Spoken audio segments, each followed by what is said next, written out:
Amen. Kinakabahan ako. So, short testimony lang po. Kasi, sabi ko kay Edward, ano masasabihin ko? Wala akong maisip. Basta parang, maraming nasa isip ko, pero di ko alam kung ano yung sasabihin ko. So, nakita ko yung title, Putting God First in All Things. Matthew 6:33. I remember, that's my husband life verse. Naalala ko po, mag-boyfriend-girlfriend pa lang kami noon, nasa Pinas kami. Tapos may sakit siya, pero that time, meron kaming gawain Wednesday, I think 7 p.m. Tapos pinuntahan ko siya sa bahay bago ako pumunta ng church. Sabi ko, alagaan na lang kita hanggang makakain ka ng dinner, hindi na ako mag-church. Then sabi niya sa akin, hindi naman ako gagaling kung nandito ka. So, you go to church, unahin mo si Lord. So, sabi ko, so parang so na-remind lang ako, lagi niya kasi sinasabi sa akin na, unahin mo si Lord. So, ayun po. So, hanggang nakarating kami dito, hanggang nagpakasal kami. Ano ba yan?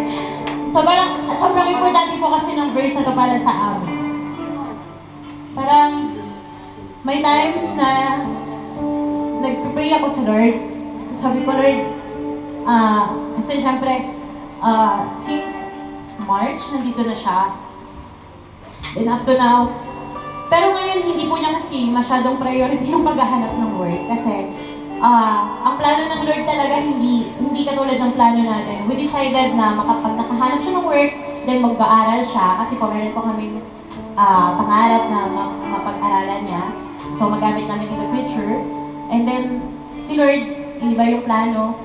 So, we decided na, sige, mag-aral ka na muna habang naghahanap ka ng work. Pero, as of now, not too much priority yung pag-aaral.